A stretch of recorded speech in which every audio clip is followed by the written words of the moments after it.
Ooh, welcome man. Welcome back to the channel, guys. Y'all recognize this? Yes, this is my car, and it has only been a week. How many miles? I don't know how many miles was on it last week. Actually, it wasn't even a week, guys. It was 3 days later she called me and told me the heater was out again. Now, for those of you that don't know what I'm talking about, I'm a card part one right here. This is my car. Technically my car. My daughter drives it. No heat. She came in with no heat. Now I diagnosed it as the reason for no heat was no coolant or low on coolant. You know you need coolant for your heater to work. All right, diagnostic was performed. When you have no coolant, you obviously have a leak. All right, I found the leak, and the leak was coming from the oil filter adapter housing down there on the transmission. Coolant was everywhere. All right, so I had the bright idea to try to save $300 freaking. Yes, that's what my cost is, guys. I work at a dealership and my employee cost is $300. Whoa. So yeah, I didn't want to shell that much out. So I had the bright idea to take some $20 seals and try to fix it. Now, before I pass judgment, I don't know. This could be a different leak. I don't know. But what I do know, let me look there. Oh, guys. Oh, coolant just sitting in the oil galley just like before. So, oh my goodness. Guys, yes. So I'm going to have to, let me take this in the shop. This is all fairly easy, guys. Take this off. And I only would do this, take this kind of risk or this kind of chance with my own personal car. It takes me 10 minutes to get this oil filter adapter housing on it. So it's 10 minutes and $20 in parts worth taking a chance to save $300. Okay. Yeah, and then you factor in the inconvenience. Yeah, she have to bring it back up here. You know, I'm not going to go get it. I told her to make sure you put some water in there and bring it to me. But I'm just exposing this to y'all. Now, this could easily be making me look bad, but I'm okay with that as long as you guys understand what I'm doing and what I was trying to do and what I was trying to accomplish. All right. And that was merely seeing if these oil filter adapter houses can be repaired. Now, who knows? This thing might have a stress crack. Remember, guys, you cannot see a stress crack with the naked eye. Okay? From what I'm understanding, the seals wouldn't even exist unless FCA or Chrysler felt that was the problem in the first place. All right? And also keep in mind, I did that for coolant leaks, not oil leaks. Okay? That could very well easily be intended to stop a oil leak. All right, coolant leak, you talking more of a housing issue, things like that, the cooler part of the housing. Okay, so yeah, who knows? But you'll never know until you try, and that's exactly what I did. And from the looks of it, it failed, or it didn't work out the way I planned it to. So I'm talking too much. Let me get this in the shop, and we're gonna take this off real quick. I might not even film that. Next time you see me, I'll be down at the oil filter adapter housing, guys. All right, let's get it, man. Oh, righty, guys. Made it down here. What we got? Look at all that freaking coolant down there. Oh, my goodness. So the heater actually stopped working again because we got back low on coolant. Back to square one. Basically, we didn't move. All right. So remember the last repair I did, guys? I put the seals on here and I pressurized the system. The pressure didn't go down, which means I didn't lose. Well, it seems you're not losing any coolant or pressure, or you're not losing any coolant if pressure not dropping. So I assumed that was a repair. So obviously after driving and the engine get hot, this could happen.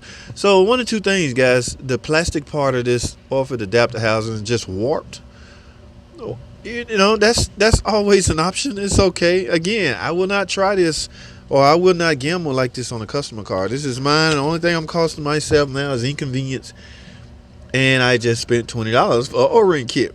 But that was worth the try. So let me get this all the way off, and we're going to analyze this to the T, guys. All right, we're going to get up and close on it and see. And guys, also keep in mind, this is the original. All right, this is OEM. This is a 2012 model Dodge Durango. So for those out there that's saying they junk, this car got, what I say, 160 maybe? Yeah, so it did good.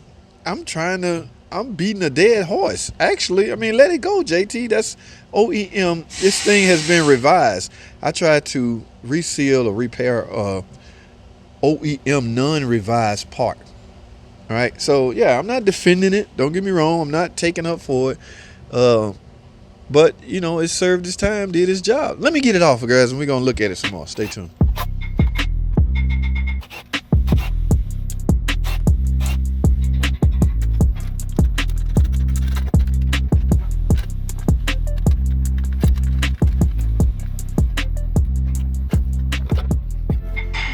Alrighty, guys. What do we have? All right, who has 20/20 vision in here?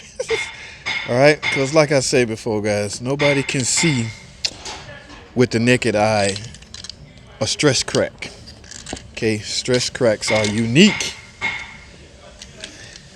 Look at that. The seals are still puffed out, so it's obviously not leaking coolant through here.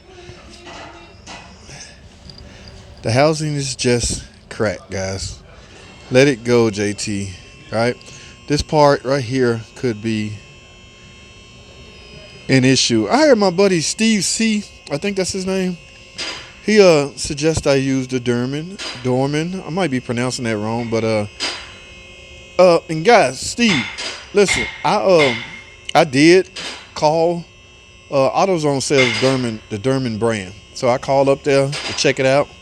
And because they was $100 cheaper with a lifetime warranty, I was like, okay, cool. I'm cool with anything that offer a lifetime warranty or a good warranty, because they're going to obviously put some quality into their part. But only thing, they didn't have one. So let me say this. Had they had one, I likely would have got one. Now, all you do is remove the cooler. Just put your cooler part on their aluminum housing. But I would have gave it a shot. It comes with the O-rings and the seals and everything. So, but they didn't have one, and it's about convenience. She need her car now. Like, I ain't even had time to order one, but I'm at the parts department, and now I'm hoping that we got one. I'm sure we do, guys. But yeah, I'm not gonna spend a lot of time analyzing this. It's obviously there's a stress crack somewhere. Brand new seals, O-rings I just put on here. Look how thick they is. Yeah, it just didn't work out. It's okay. I tried. I failed. Or this failed. This repair failed. So, guys, let me go up to the parts department and get me one. Hopefully they got one. He told me $300. I hope it's not that much with my discount. So, y'all stay tuned. Don't go anywhere. I'll be right back. How much? Damn. I ain't got no damn cash, man. Let me open this up, man.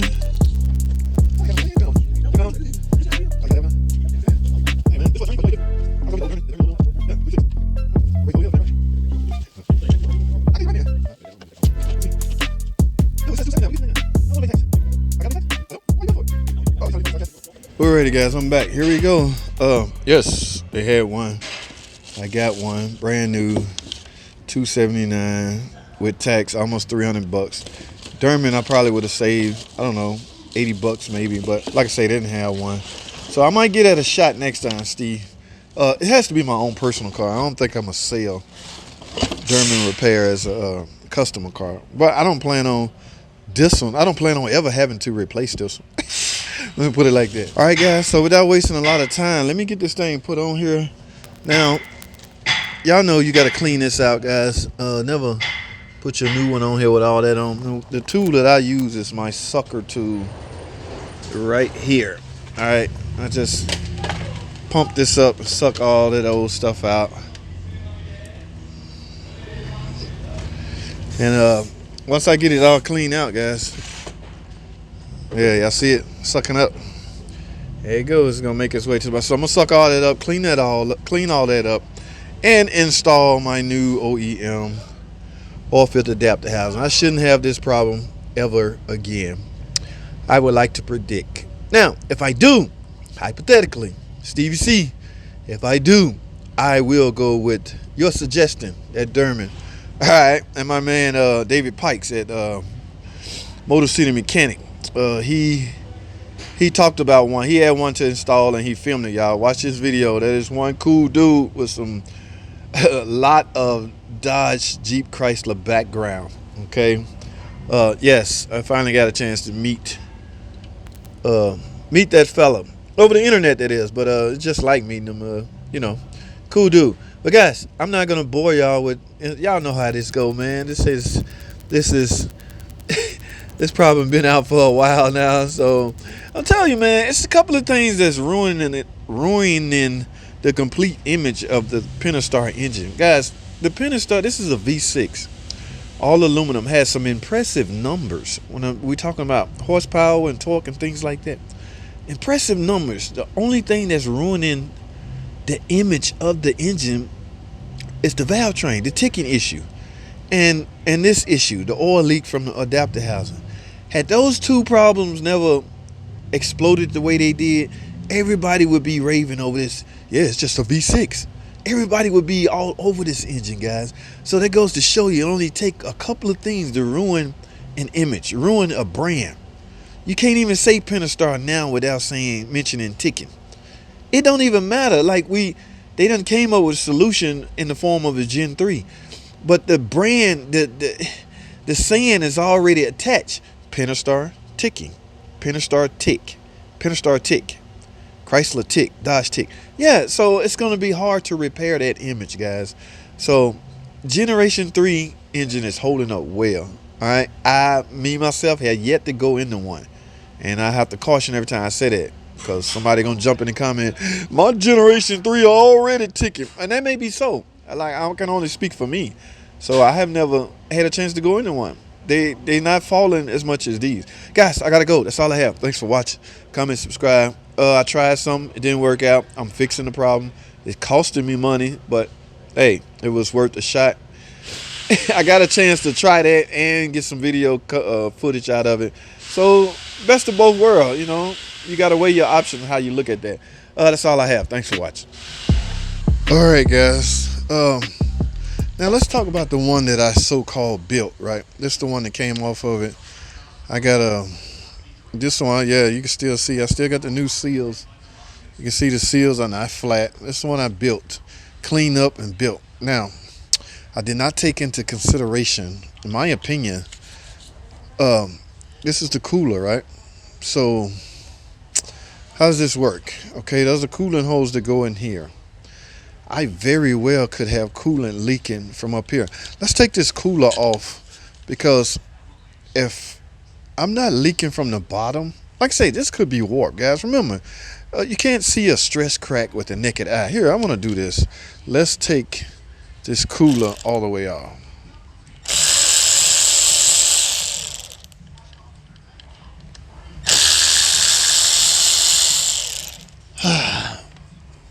Yes, I'm against overhauling. Oh, this wasn't on. Oh. All right.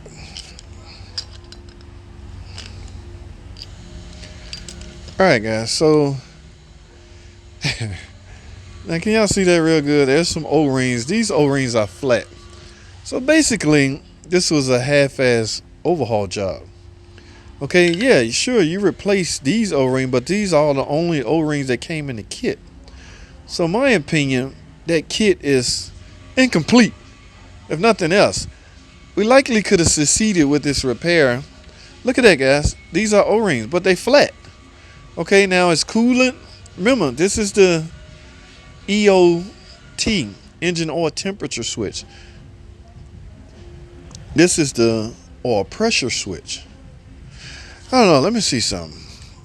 Oh, wow. These, you talk about flat. Now, that's what's going to set Derman's repair kit apart from Mopar. Mopar O-ring repair kit is incomplete. I don't know how. If you're going to get somebody an O-ring kit, it's like giving a transmission kit without the complete, all the seals. That's crazy. Yes, this O-ring should have been in that kit. Now, from my understanding, on the Derman repair, when you make this repair, you got to transfer this over to your new housing, which means it's going to be forced to come with O-rings that go on here. So, yeah, guys, don't overhaul this with the Mopar kit. Let me put it like that. All right. So, is this 2 O-rings or did this break? Wow, this is just, whoa. Yeah, guys, this is likely It's just disintegrating. All right, there's no sense of going any further. So I experimented, I lost. But keep in mind, this is my own personal car. Yeah, so the O-rings that I put on here, look at, they still good. I mean, they thick. But I likely was leaking up here, guys. And I wanted to find out, so I decided to take this thing apart. Well, in other words, she have a new OEM Mopar on there now. Yeah, so there's two separate O-rings. And it looked like this is just caving all in. Oh, wow. This whole, yeah, look at that. Oh, I don't think this is supposed to come out, do it? I don't know who's familiar with this. We don't go into them, we replace them, which is, you know, not really mechanical if you ask me. I like to tear stuff down and see what caused the failure. But all right, I'm gonna name this video something like "Don't," and what I mean by that is don't try to rebuild this with the Mopar O-ring kit. That's where I failed. All right, that's all I have. I don't want to spend a lot of time on this. This O-ring is hardened and flat. The ones I put on here are still standing. So I may, I'm not, that's still no guarantee. This would have been a successful repair had I had O-rings for the cooler. All right, set up here because the car came back leaking. All right, yeah, I don't even think I lasted 3 days. She called me back 3 days later. All right, so guys, that's all I have. Don't rebuild it with a Mopar kit. In fact, I don't know. I can't give my opinion on Derman because I never done one. Steve C said he all right, and that's the way to go. Hey, if they had one Saturday, I would have gotten one. Okay, but they didn't have one. I was in a rush to get this job done, so I ended up spending $300 freaking for a new. Yeah, there you go. Look, this could have been a successful repair, man. Plastic sitting on top of the block, guys. I don't know how hot that blocks get, but yes, you can melt plastic with a hot. I don't know. So if your car overheat, chances are this is now warped. All right, I'm talking too much, spending too much time on this, guys. That's all I have. Thanks for watching.